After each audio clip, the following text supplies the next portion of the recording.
Ero kama na nyago bliso chien kuom report market koda manendo. Kumachielo ohelo ni ogai mar DCP Rigathi Gachagua koro nito wuok oko kendo semo kal jatend piny William Ruto ka otude koda weche ko mag siko chiwo singo mabende gin miriambo ma ok ochiwo chop ne oganda ma pacho kendi. Magine Owacho kinde ko mane otimo limbe gwenge ko mag hoho mar Okaka kama bende ne owacho ni en ginendo ma ok ni kare ka jatend piny koro nito nyalo chiwo singo ma ok ochopi e pacho.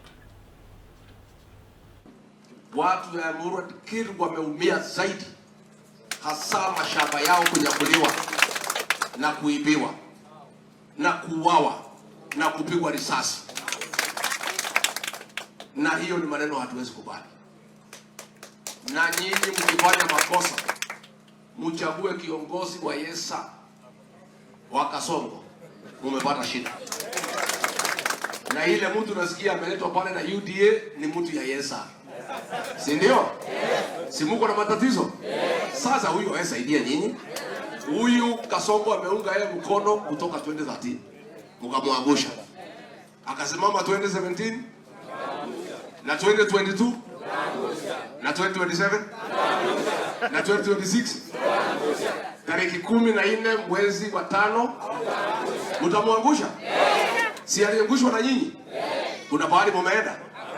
Si muko tu? Si nyinyi ndio mliangusha hii mtu ya Ruto?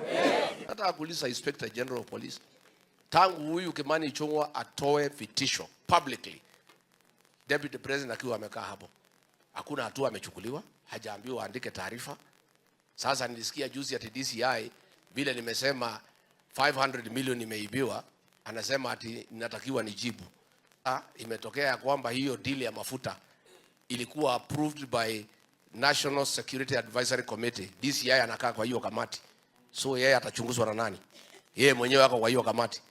Ndio walipitisha hii scandal ya mafuta. Tena tunauliza we DCI, eleza wa Kenya kwa inventory pesa ngapi ilikuwa recovered kwa kila boma. Na ueleze hiyo pesa iko wapi. Pana toa vitisho. Explain what we have asked you. How much was recovered from these suspects? Each suspect. And is that money safe? Has it been recorded kwa inventory? Is it in the OB? Is it in your custody? Answer those questions. Don't threaten anybody.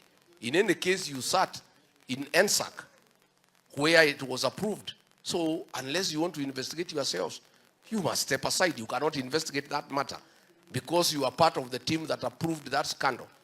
Already Wandai amesema 2.9 billion imepotea. Hii Kenya imeibiwa, hata hii Kenya iko na nguvu.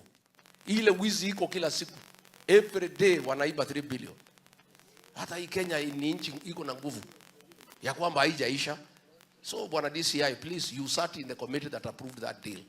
Before you issue threats to leaders, can you tell us who will investigate you because you sat in that committee? How can you investigate yourself? And again, we are asking you very valid questions. How much was recovered from the suspects? Was it recorded in the inventory?